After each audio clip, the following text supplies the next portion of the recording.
Thanks everyone for joining us, playing along at home, as I like to say. I think that this is going to be an insightful discussion that you can get a lot of value from.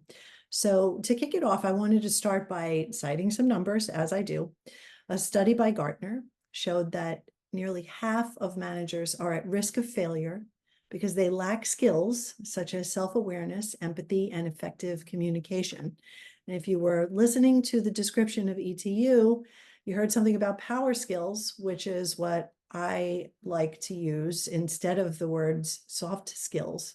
These are indeed power skills. So guess what? These are the key skills that workers are going to need as they head into the next few years.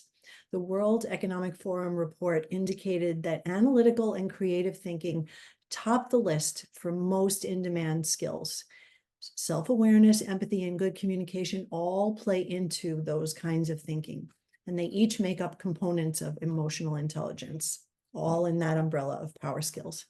So overall, emotionally intelligent managers create the kind of psychological safety and inclusivity that boosts a sense of belonging, which is foundational for any DEI initiative to take root and to flourish.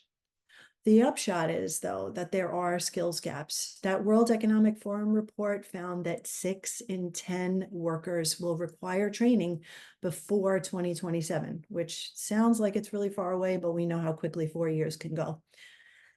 And only half of workers have seemed to have access to adequate training opportunities today. And companies are recognizing this need to upskill and reskill employees, and 82% of them are planning to invest in learning and training on the job.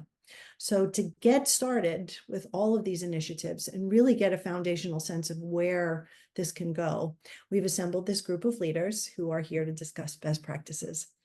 I'm going to ask them to introduce themselves briefly and also tell us one valuable skill you learned recently or in the past that has made you personally a more inclusive leader and colleague.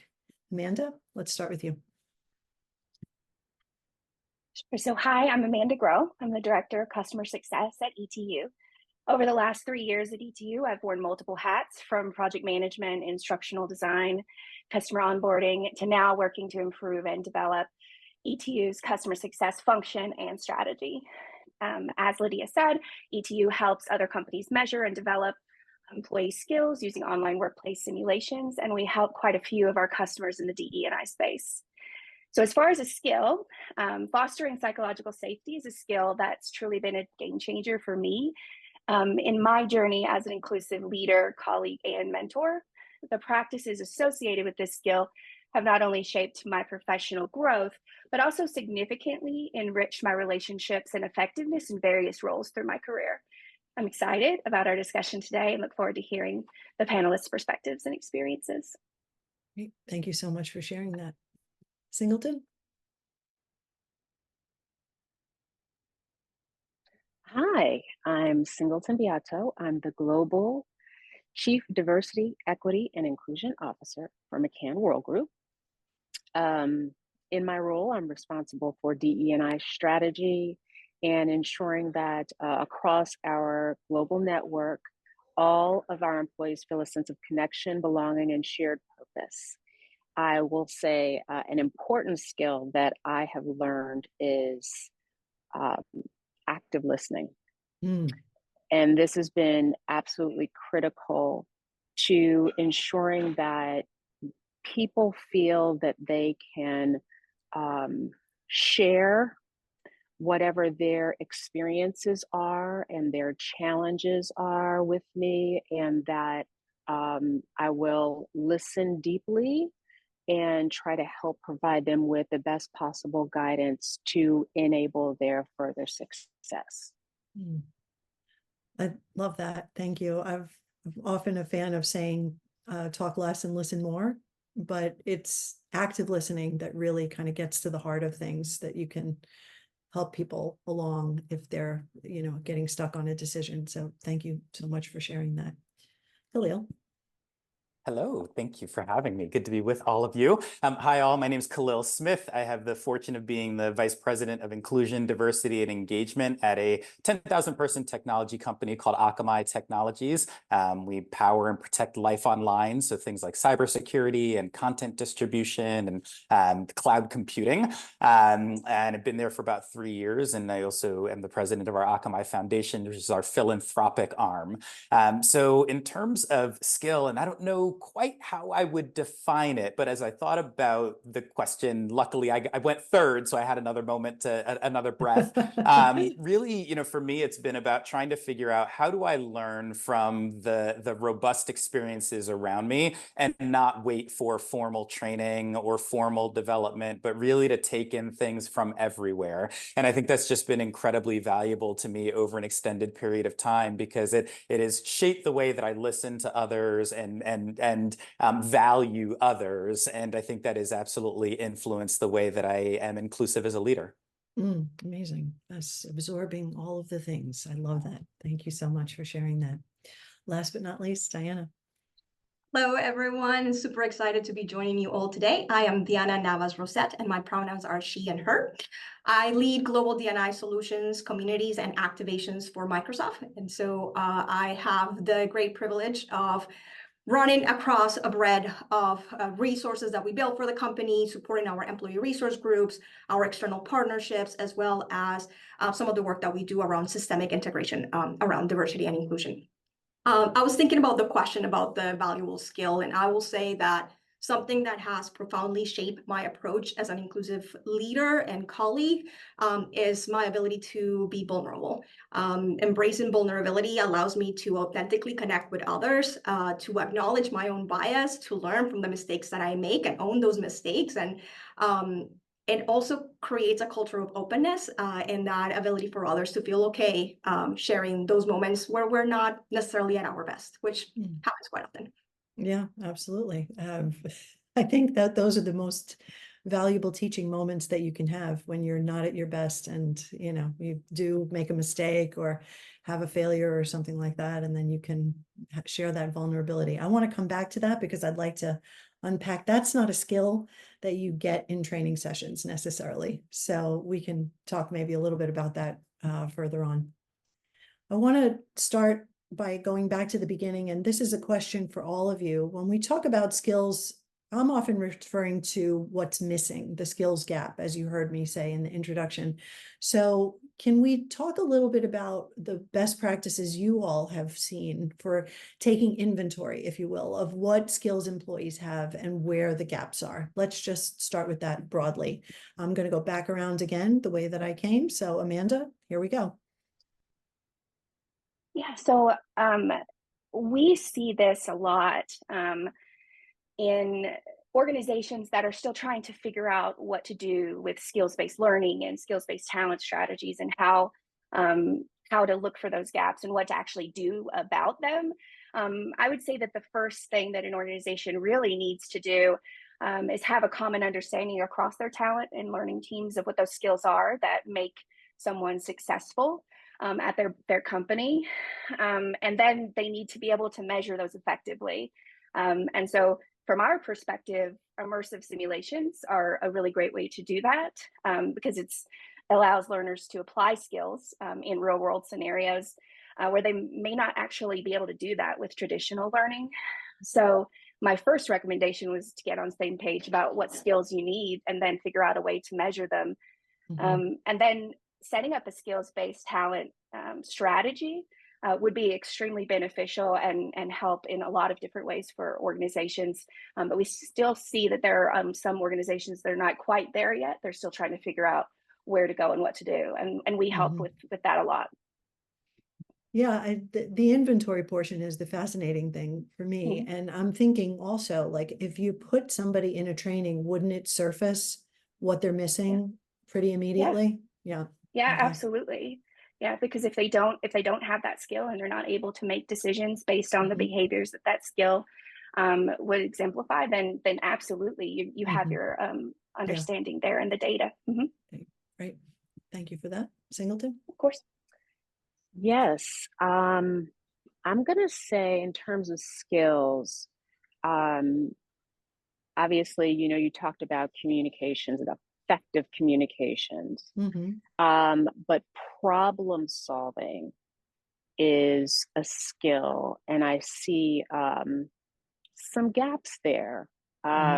Some of that has to do with the challenge in maybe especially new managers, but even still, sometimes managers that have been in the seat for a long time, being able to effectively communicate to a team what is expected, and more importantly, being able to effectively get across whatever the expectations are and what the outcomes look like, right? Sometimes people talk in kind of high level, right? And the staff is left trying to understand and interpret what is said and what the manager, what they think the manager wants. So the clarity in communication and what good looks like, what outcomes I'm expecting from this thing I'm asking you to do, and being able to share kind of the broader business implications of the work that teams are doing. All of the communicating all of these things effectively are so critical for managers. And I think a lot of times people are just so busy that they forget that just sharing a directive and leaving it at that really puts teams in a position where they don't feel like they're not fully invested, right, in working as a team. There's that. The other skill that I see that's super important, where I see a gap, is well, wait, before you go into that, I'm just curious about how you figure out that that's what's needed. So like, you know, when you were talking about like first-time managers, you know, when they're promoted into that role, like, are you taking inventory to see if they're missing those skills? And then, you know, we can get into what's missing afterwards. Yeah, I don't think by and large organizations do a good enough job taking that inventory. I think a lot of times, you know, we assess an employee based on being an individual contributor and how well they have done at their existing job. And then we make assumptions. We also decide that we've seen enough that we believe in the potential of that person, which I think is fine, but you do have to be honest about the fact that there is potential. And when someone has a potential, then you must cultivate that, and you need to give them some training and help them to develop those skills. So I don't think that we do a good enough job taking an effective inventory of those skills and capabilities. And the same with effective decision making. Yeah. Khalil, inventory. Yeah. So, and it's interesting because the prior question you asked around kind of, you know, how, when I answered everyone, you know, trying to continue to learn and keep my eyes open, it's interesting because Singleton said something around potential, and watched a movie just a short while ago called American Fiction. I'm not connected to it at all, but I loved it. I loved it. And my 24-year-old son said, watch it. He said, I'm going to watch it again. And there was a line in there that I've really tried to internalize, and I don't quite fully understand what it means for me yet. But there's a part where Issa Rae's character says something to the effect of, potential is what people say when they feel like what's in front of them isn't good enough. And in so many conversations, we're talking about potential, and our people are saying, I'm right here. I'm good enough. I can do the job you've asked me to do. And yes, I need to grow, and we all need to grow. Well, everybody on this line has been at it for quite some time. Some of us longer than others. Everybody on here looks young, but we still been at it for a while. But just this notion of how do we keep people growing? And I think, you know, to exactly what Amanda and Singleton were saying, I don't know that I've ever been at an organization that does a really coherent job of identifying the individual's needs as it relates to training and skill development. And so I think we do a pretty good job and on aggregate and look across our entire employee, manager population and say, okay, most of our managers are struggling with this, so let's give everyone this. Or a lot of our people are struggling with this, so let's make this available for the entire group. But not that same level of differentiation and kind of specificity that would say, well, Khalil is struggling with this and this and this, so this is his curated path to getting to where we need him to be. Now, one thing that I think most companies, if you can do it really well, is have an incredible talent development team. I am very fortunate. My world is around inclusion and diversity and employee engagement and our employer branding. I'm able to lean on our partners in global talent development, and they are looking very specifically at our employees and what do people need and where are our leaders struggling and what's happening in the industry and what are best practices and how do we build that training out for them. So I think that subject matter expertise is something that we see a lot of organizations pulling back from and saying, well, training's not that complicated. Anybody can do it, right? Or do we really need to put the money into it? Nobody's broken anybody yet. It's so much of an investment in the future. Exactly, right? It's so low. It's like, well, people aren't really leaving. It's like, well, why aren't they leaving? Is it? Yeah, that's exact. All these other variables. And so I think to Amanda's point around clarity, right? What are we talking about? And to Single's point as well, when we say clarity, what are the behaviors that we expect to see out of these skills? Because skills can seem so amorphous and high level. What do we want to see? What do we want to hear? What do we want our people doing? And then I think on top of that, there's a bit of a self-assessment, which we know is not all that accurate. We see what we want to see. Humans aren't good at that. We're really not. And yet I feel like in some instances, when we are externally assessed and told these are the things that you need to be doing, if we haven't given ourselves at least an opportunity to have some of that autonomy and to say, I want to opt into a couple of these things. I think that I can be better here or here. And how do we build more of that self-awareness so that it's not a bad thing? Deanna, where you're talking about vulnerability, that it's not a bad thing to say, hey, I really do struggle with giving difficult feedback. And that's not something that's going to hold me back, but rather a place where we would say, thank you for acknowledging that. Now let's get you the right skills to be able to lift you up in that way. And then we take a lot of feedback across the organization. So we do, and we can talk later about it, but kind of regular pulse surveys across our employees. So when we do see trends, I want to unpack that. We can start to see, okay, these are the things that we're hearing from exit surveys and pulse surveys and so on and so forth. But again, that still happens a lot of times at the aggregate where we're saying this is what the majority of our leaders are missing. So how do we fill that? And I think the more granular we can get there, the more, Amazon doesn't say, hey, Khalil, this is what everybody is buying today. They say, based on what you bought, this is what you may need. We need a bit more of that. Yeah.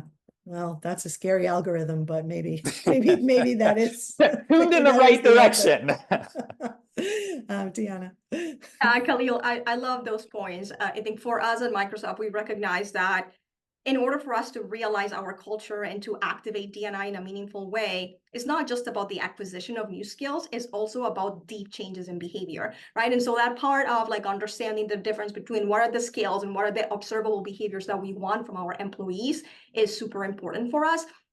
And so perfect, no, we're still working and hacking at it and figuring out how do we get that information in a way that is meaningful to the individual, but we can't do it at the aggregate level. And so we do use a data-driven and evidence-driven approach where we look at the D&I capability across the organization. We use various sources of data. I think Khalil, similar to what you were talking about, employee surveys, focus groups. We also get feedback from our employee resource groups, definitely looking at the learning analytics that we have available to us as well.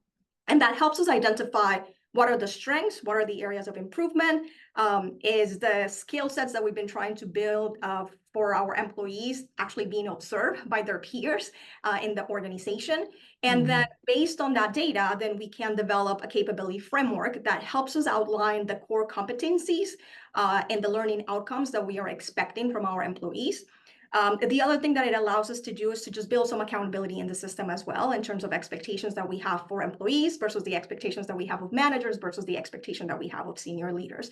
So there's a couple of things that we leverage. We do have the partnership with ETU through the simulations. We start to get a little bit to that personalized level, right? Once someone goes through a simulation, they get a report and they'll be able to see, here are the things that I need to work on, and here are some of the resources that the company does have available to me. We also have some learning pathways. Again, some of them are personalized. And so I get to go in and do a bit of a self-assessment to understand what is my level of knowledge and awareness on a specific topic or dimension of identity. And then based on that, I get an offer of specific resources that are tailored to my needs and to my gaps. And so we're still working and trying to figure out that level of personalization while still trying to focus on kind of like at an aggregate level, what are some of those skill sets that we want to build for the totality of the employee population. Well, as much as I would love to hear about, like, person to person, Microsoft is a massive organization. So, so if you will indulge me for a moment, let's talk about in aggregate what you're seeing from each of your individual perspectives. What are the skills that people are lacking? Diana, I'm going to just come back to you quickly because you did mention vulnerability. Is that like something that would surface in aggregate? Have you seen that? Or is there another skill that's not maybe meeting expectations? Yeah, I will say when we think in the context of the very quickly evolving landscape, where on a daily basis, we're navigating ambiguity, we're also trying to foster collaboration in multicultural environments, right? There's a couple of skills that have emerged to the top as critical to our ability to be successful. I will say there's some that we still think about as a bit of basic skills, like unconscious bias mitigation, right? We want not just the awareness that unconscious bias exists, but how do you mitigate them? How do you recognize them and reduce the impact of those implicit assumptions that you're making as you're taking important decisions and decisions that can impact someone's life, right? Like if you're making a decision around a promotion or an assignment for a job, like those or are the even hiring. right. So it's not just about, oh, I know that bias is out there, but like, okay, I'm recognizing that right now, my judgment, my decision can be clouded by one of those biases, and what am I going to do to mitigate? That's the connection between the skill and the behavior that we want to observe. Okay. We are really big on allyship at Microsoft, and so we define allyship as the capacity to understand, empathize, and act in support of others. So that's another skill set that will be, again, for the past 5 years working really hard on, and through the simulations, we've now are in a space in which people get to practice, right? And so we go back to the behavior. We've been building the skill sets. Now through the simulation, you have an opportunity to practice in a safe environment and get feedback on, this is how you're demonstrating it, and here is a better if approach next time that you try. I will say, earlier there was a mention about active listening as one of those skills, right? Yeah. And so that's another one that we've been working on, and we have observed that there's an opportunity there to build a stronger connection, helping folks fully understand what the other person said, how to pay close attention, how do you summarize for clarity, how do you ask open-ended questions without turning it into an interrogation of sorts. Yeah. That clarity piece. There's so much in it that's like, and most people don't even think about it because they're just so reflexive. Exactly. It's about building trust and building connection, so that there's nuance there.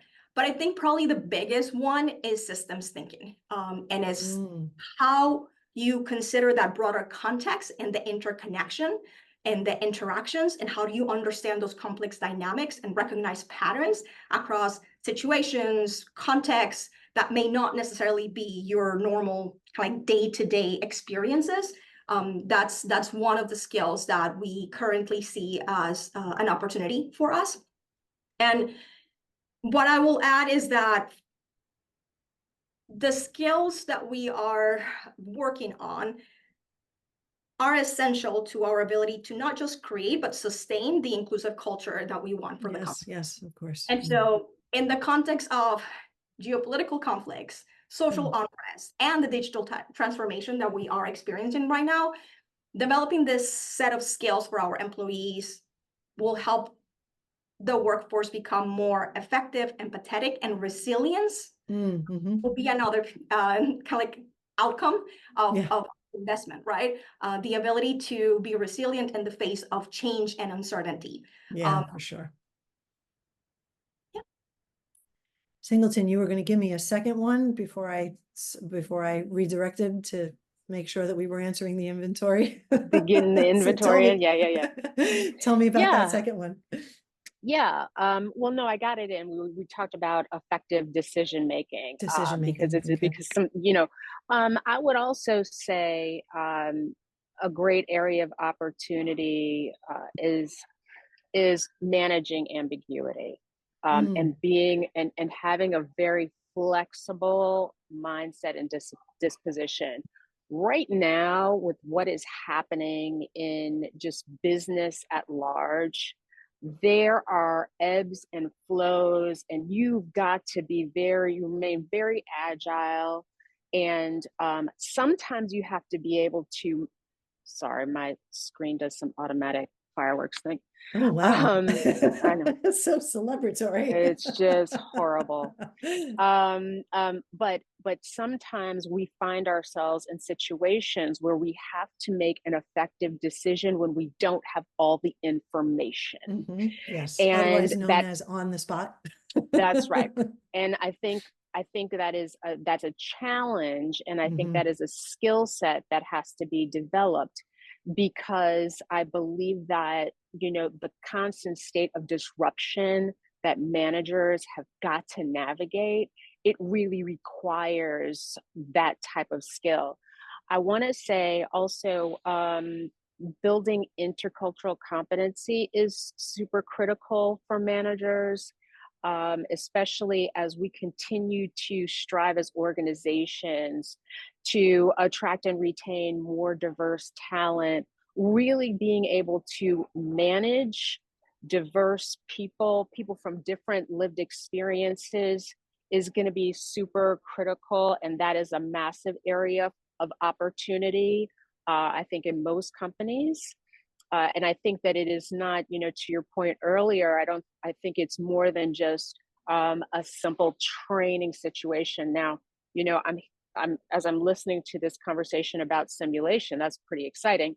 If you can do training simulations, but certainly making sure that you understand not only what the skill is that we want you to develop, but how to apply it consistently over time. I think what happens is we've got certainly a short-term effect where people are able to maybe apply what they've learned recently, but is really retaining that level of understanding and competency that we've got to work on.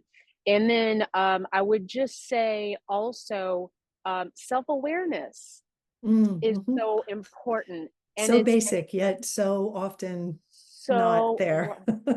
Right. And it's a big one, because it really enables the best possible leadership skill to come through. We have challenges in many organizations, really helping our managers feel comfortable with giving constructive and corrective feedback. It is a major gap, but being self-aware really allows one to understand how to present that feedback in a way that isn't demeaning to someone, but more helps them to feel that they have the support of the manager, helps them to be aware of whatever the correction needs to be, but also to feel empowered to make that correction. So those are just some of the things that I've seen. Thank you for that. Yeah, self-awareness is a big one. And I think it's hard to assess for, as you were talking about earlier, like somebody might have the potential to be self-aware, but maybe not quite there yet. And that doesn't necessarily mean just first-time managers. Khalil, what are you seeing? Where are the biggest opportunities?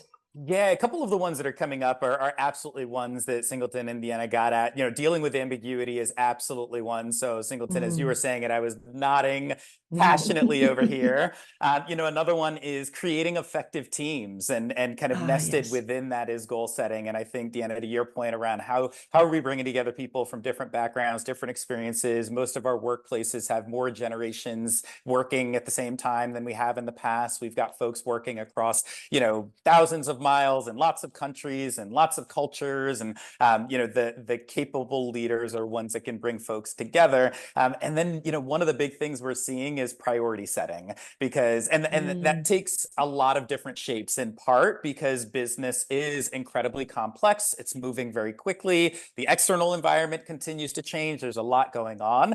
The other part is that, I don't think any of us have said any skills that we don't believe managers need anymore, right? And so all we've continued to do is add more and more and more to managers over an extended period of time. And there comes a point where every great leader says, okay, I need to balance this over this, right? I need to make this decision, but I'm balancing it over being inclusive right now. Or I've included the right number of people, but I can't expand this to add 10 more people or 15 more perspectives, or bring in different folks, or, do I have enough information to be able to make a decision? And I think that is just incredibly challenging for folks right now, because, we as leaders are saying, okay, we need you to do this and this and this and this and this. We're not saying all these other or, things. right? We're not asking people to let anything down. So we're saying, I need you to be world class at the violin and the piano and the ukulele and the, this thing and this. And by the way, you also need to be a world class gymnast. And it's wow, I can do a handful of these things, but what are the things that I can take a step back from? And so I think, really strong leaders are starting to be able to say, okay, I get it, Khalil, this is your world. These are the things that are incredibly important to you. You care whether or not my team sells or writes code or does some of that, but your singular focus is this. I need to take that in and figure out, how do I blend that with all of the other things that are happening? And so I think that Deanna's point around systems thinking and seeing the totality of things, you find a lot of leaders that I think are finding themselves pulled in different directions and struggling to figure out, what do I say yes and no to? And so the more that we can build that, and I feel like simulations are a great opportunity for that type of thing, because there isn't necessarily a right or a wrong, there are implications. And so understanding the implications of those decisions, and yet you could put 50 great leaders in a room and they might make 100 different types of decisions, because if you ask me yesterday versus ask me today versus ask me right before lunch versus ask me right after lunch, I may make different decisions. But being confident in those and being willing to accept the feedback and accept the repercussions and then continue to change and adapt and evolve, I think is going to continue to be one of the most important things we can do, because I don't imagine that after the elections come, after this thing comes, after that thing comes, we're going to say, all right, you don't need that skill anymore. Put it to the side. You can let that one go. We're going to say, guess what? Now you need to add this one and this other one as well. Yeah, absolutely. And I think that that's why I've sort of seen a shadow trend toward executive function coaches, because people are having so much trouble prioritizing things. And it's, it goes from simple things like time management, which is just a mystery to a lot of people, to, as you're talking about, Khalil, making these larger priority type decisions. So thank you for sharing that. Amanda, I know you have the perspective of seeing a lot of different organizations struggling with these gaps. So what are you seeing the most of? So we're still seeing a tremendous need for some of those basic power skills around leadership that you were discussing already. Communication, resilience, change management's been a very big topic recently, especially just considering a lot of different industries and restructures and layoffs. And you see a lot of this happening over the last couple of years, and the need for being able to deal with change, being able to lead through that change is incredibly important right now. We also see a lot of companies still leaning into emotional intelligence and psychological safety and some of those basic principles that we usually see around DE&I training. Those are incredibly important. Now, the topic areas that we're discussing get a little bit more nuanced now. We're seeing a kind of an approach that's looking for topic areas that maybe we didn't a couple of years ago. And so that's been really fascinating to see, and also rewarding for our teams. But when you were talking about self-awareness, I think one of the recent trends we've seen with some of our customers is this concept of self-reflection, and how do we teach people how to reflect? How do we do that? How do we do that in an actual meaningful way when we can't measure someone's internal processes? So we're still kind of working on that and trying to figure some of that out. But I think that's going to be one of the key elements to the learning in the future, is really teaching people how to work through situations that they don't feel comfortable in. And, you know, simulations have the ability to bring some of that emotion to life and make you feel uncomfortable or make you feel anxious. But measuring and understanding someone's internal processes, we're still working on that. But I think that's going to be valuable in the future, the more we talk about self-awareness and reflection. Yeah, no, that's most of the time where most people want to run away from their thoughts, not spend more time within them. I'm just going to put it in a box over here. Yeah, exactly. Really good at compartmentalizing, not so good at opening the box back up and checking out the contents. Okay, so you mentioned the simulations, and you know, clearly from your perspective, this is the way to go. But I do want to hear from Deanna, because you've actually employed some of these already. So, and this has been successful for you, obviously. So talk a little bit about that, and then we're going to get to Singleton and Khalil to talk about their best practices. Yeah, absolutely. So for us, we root our development of any capability building around neuroscience, the neuroscience of inclusion. And we make sure that we're also aligning to our mission, our values, as well a principle of shared accountability. So I think one of the things that I want to share is that everything for us is grounded on a shared accountability for diversity and inclusion at Microsoft. Every employee at the company has a business core priority that is related to D&I that emphasizes the importance of building your capability, getting curious, working on that awareness, connecting to individuals who may have different experiences from you.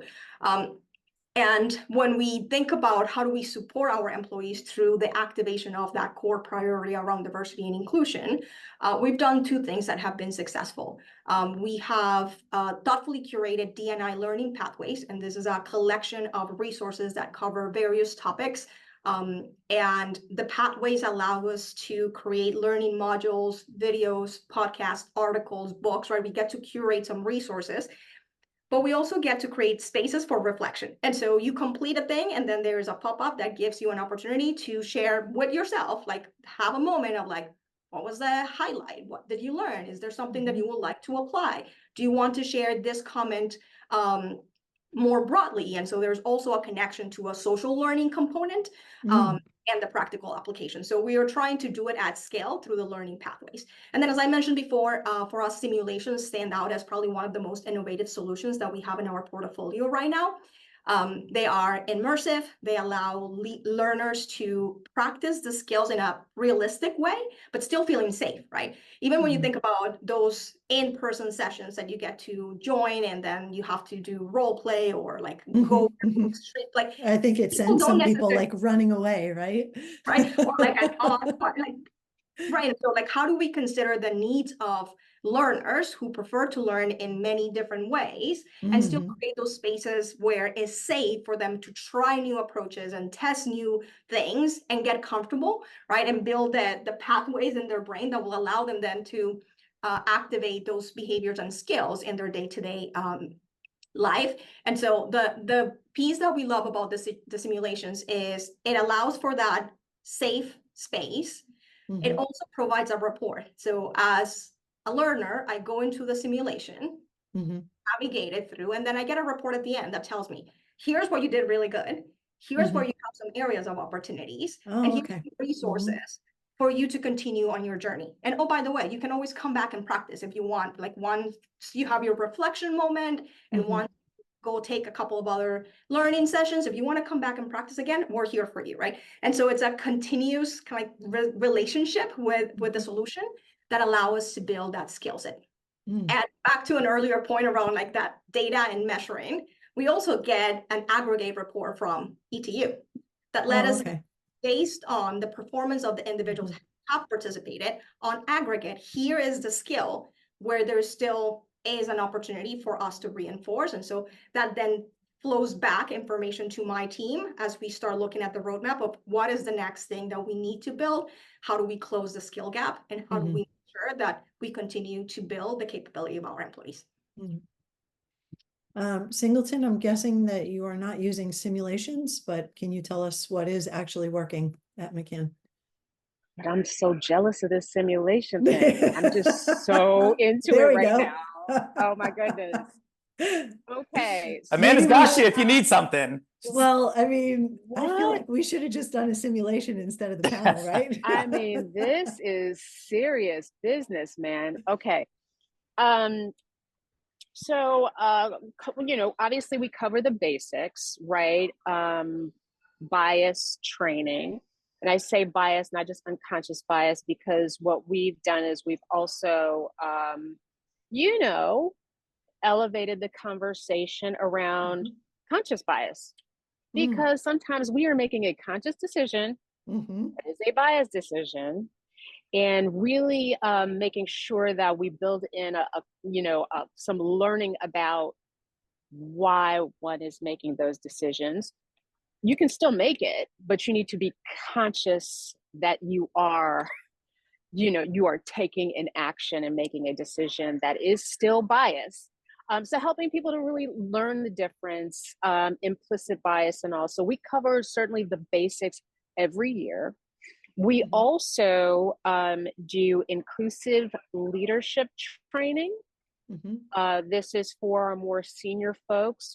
So much of enabling a culture of inclusion rests on ensuring that the people at the top demonstrate inclusive behaviors in their day-to-day. And it's also important for them to have a safe space to talk among their peers about challenges that they're having and being able to apply these behaviors. A safe space where they can talk about specific scenarios and situations that they're challenged with, and really have an expert facilitator there to help them talk through some of those issues and give them some useful suggestions on how to apply inclusive behavior in challenging circumstances. We also, as part of that, some of our leaders have taken assessments. So you talked about an inventory of skills. So we've had a few different types of trainings where our senior most executives have had to go through a skills inventory exercise, and where that feedback was actually shared with them. And sometimes it wasn't comfortable, but it was critical to be able to look at oneself and tell some very critical truths.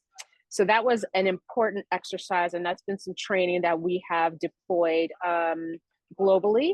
And we also do virtual conferences where we pull in the people from different regions to talk about their lived experiences.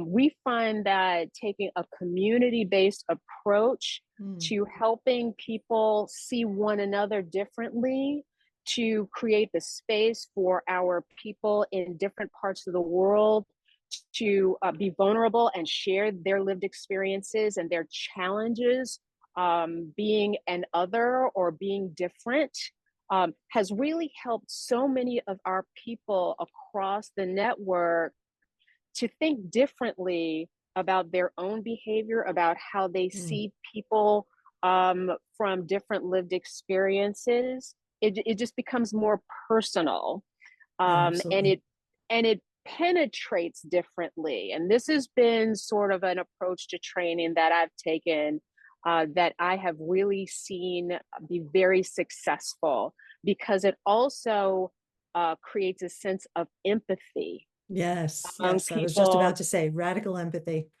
Super, super important. We also take that content and we apply it to some of the DE&I pathways that we create, so that people can go back to the learning, reinforce the learning and such. And then the last thing that we do is sort of a social learning experience that we do once a year, where all of our folks in every market take part in a series of exercises to become aware of underrepresented groups in their local market.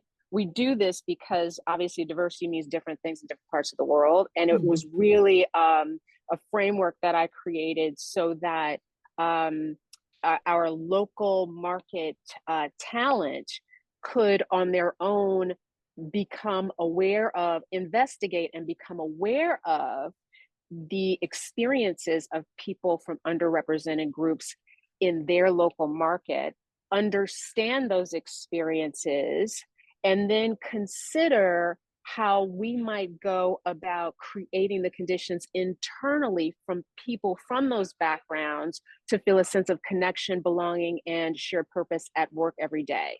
So that way it's not incumbent upon one person from a underrepresented group to say, hey, see me, understand me. It's more of an exploration of the community at large around that local market to say, oh, well, if people who had this lived experience wanted to come and work here, what would we need to do so that they felt that they could be a part of what we do? What are the behaviors? What are the signals and everything else? What's the language that we would need to employ?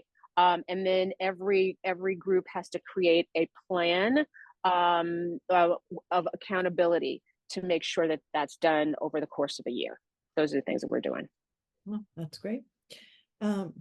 There's so much there, but it's a holistic approach. And I think that, you know, if you're going to hook up the simulations, then you'll be all set. There you go, Amanda. Khalil, before we get to the audience questions, I want you to chime in and tell us what you're all doing there. Yeah, no, and I just peeked at the clock and I was like, oh, we do need to get to the audience Yes, questions. we do. I'm sure there's some awesome ones. So I'll take like 45 seconds and just say, you know, similar to a lot of things, we do need to explore some simulations. So Deanna will be calling you and Amanda will be calling you as well. But no, I think, you know, part of what Singleton was talking about that really resonated with me is this idea of kind of education and experiences, right? Expanding this out. Because I think in so many instances, folks think of training as a sit down, learn this is what you're going to go through. We've really tried to take an approach around kind of a curated portfolio. So we're not throwing everything at folks, but we're giving them access to videos. We're having our employee resource groups participate in things. My team is delivering training, like bringing all of those things together. And to Deanna's point around really, you know, anchoring that in the science of what does good bias mitigation look like? What does good inclusion look like? What is it like to really make sure you're demonstrating a growth mindset so that you're creating an opportunity for these things to actually land on fertile ground? Because we can give people all of this, but if we don't teach people how to learn,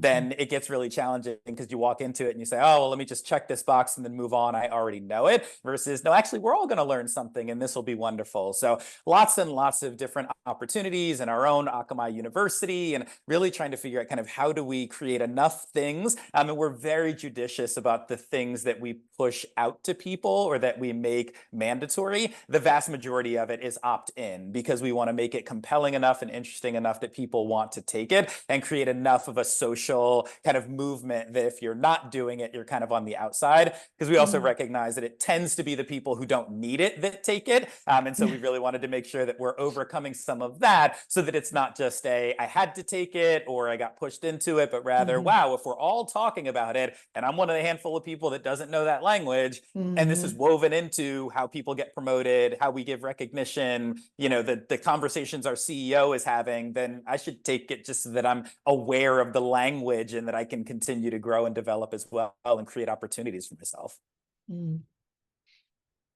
Well, I mentioned those audience questions. One actually relates to what you're talking about, Khalil, about incentivizing or encouraging management to pursue taking inventory or building the space for those conversations. Obviously, if you're making it part of the general conversation, I think that that's definitely incentive for people to kind of get on board.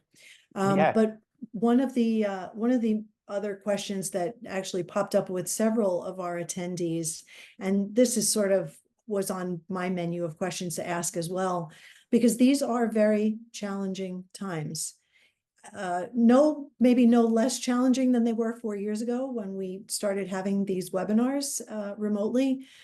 There were, you know, a number of issues and social justice, particularly, that were rising to the fore.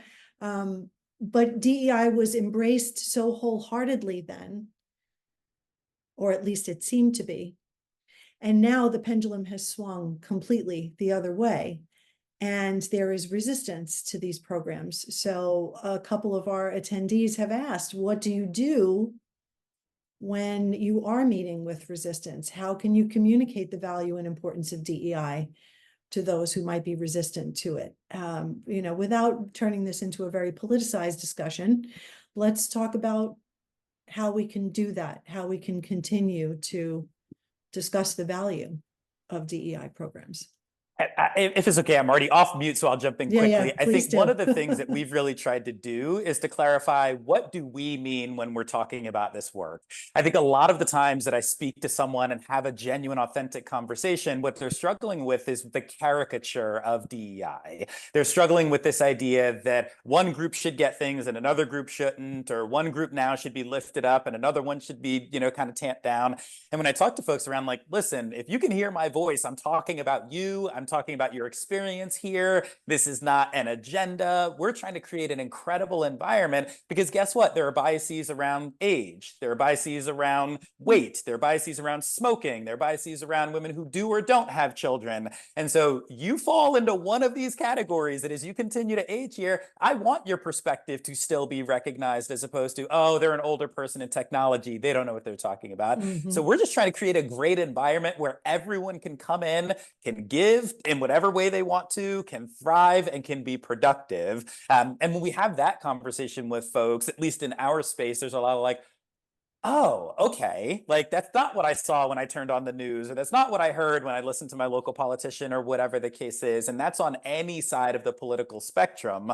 But when we clarify, this is what we mean here, the same way we've said, this is Akamai's purpose. This is Akamai's values. This is how Akamai looks at performance management. Those things may be different if you came from a different environment or you were raised in a different space. We are defining what it means for us. And that allows people to really opt into what we mean, as opposed to, again, what I call kind of this caricature of the work.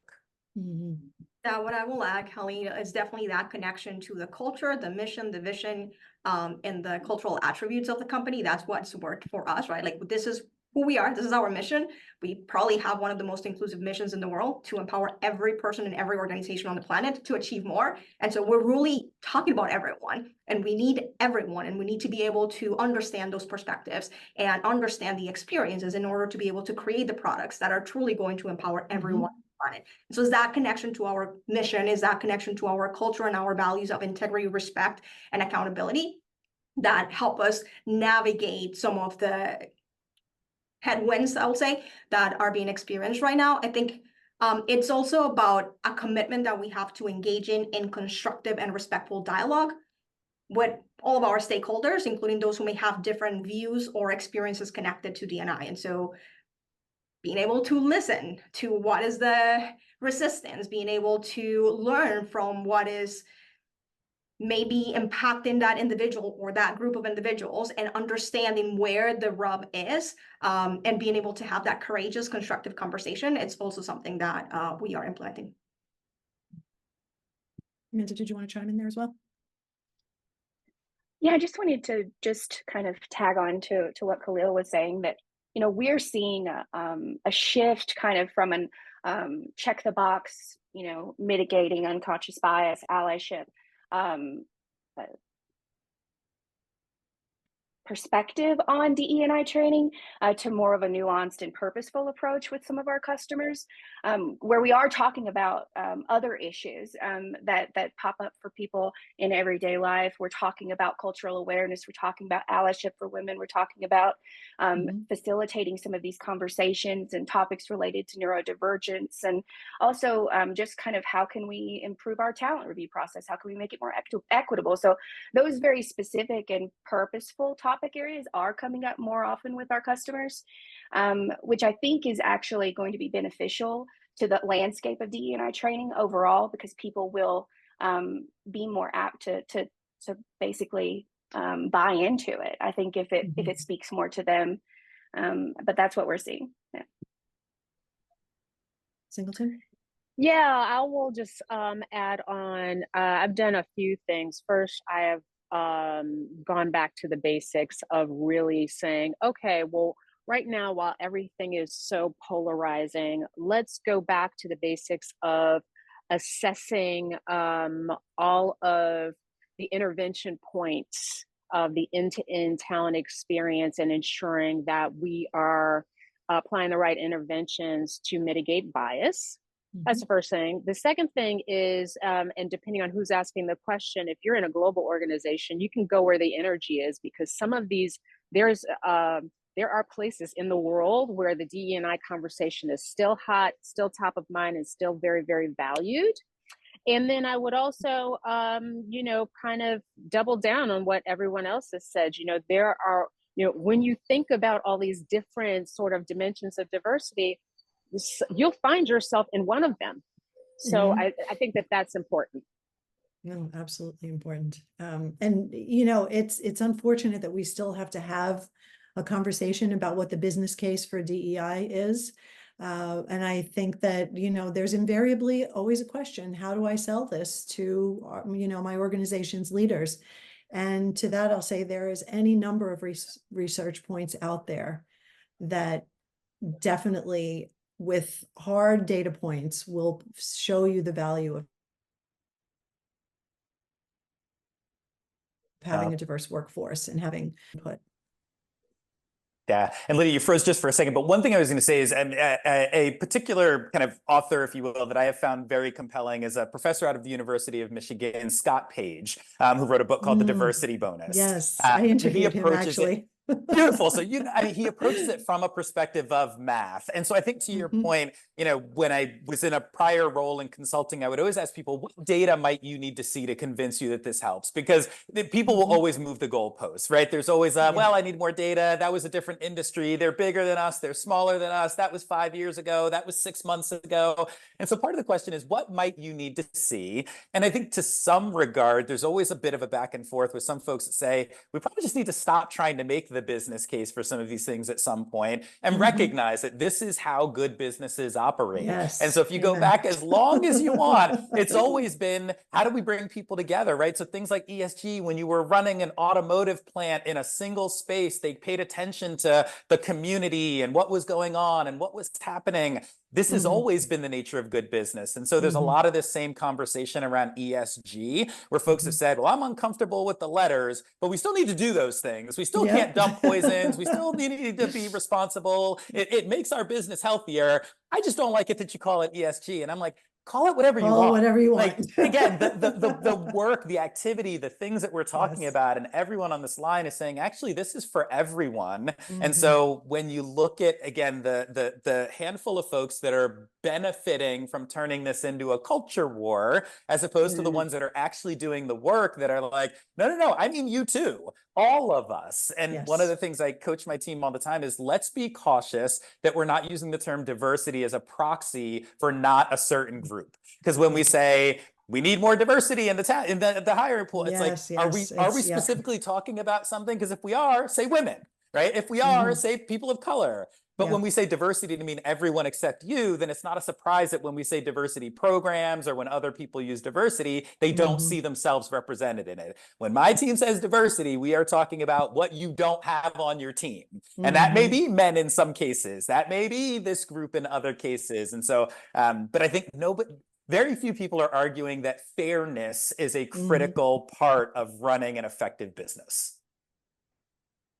We have to stop there. I am so sad because I could spend another hour talking to each of you, but thank you all, Amanda, Diana, Singleton, and Khalil. Thank you so much for being with us.